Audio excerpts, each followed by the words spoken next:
Hello, I'm Bernard Hickey from interest.co.nz and welcome to the Economic Weather Report. Today we'll look at what the Reserve Bank of New Zealand will do with interest rates next week. On Thursday, the Reserve Bank is due to announce its latest decision on the official cash rate, which is currently at 8.25%. Now, the last decision was on March the 6th, and a lot has changed since then. Firstly, our annual inflation rate has risen to 3.4% from 3.2%.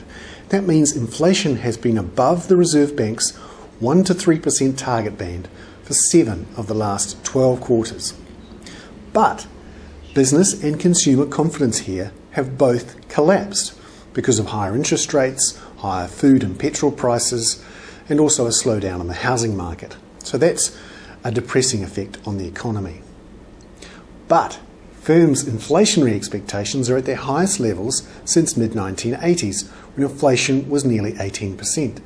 So we've got two factors at work here: a slowing economy, but higher inflation. So what is the Reserve Bank to do? Well, looking overseas, the Federal Reserve of the United States has had to rescue Bear Stearns and has cut its official interest rate by almost 1% to 2.25%. And the US economy is widely thought to be in recession.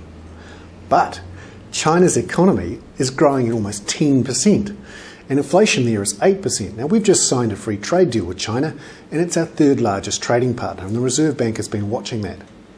So what does the Reserve Bank make of all this? All these forces saying economic slowdown on one hand and higher inflation on the other. Back on March 6th, the Reserve Bank said rates needed to remain on hold for a significant time because we still have an inflation problem. Most economists don't expect a rate increase or a decrease next Thursday when the Reserve Bank makes its announcement. In fact, most expect the Reserve Bank will have to wait until the second half of this year before it can afford to cut interest rates. But everyone will be looking at the context of the statement from the Reserve Bank for any hints about where interest rates might go next.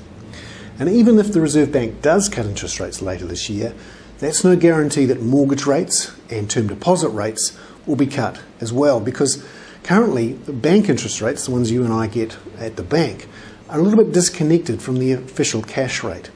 That's because most of us are getting our mortgages from in fixed mortgages, which are priced off the wholesale money markets, and they're very volatile at the moment.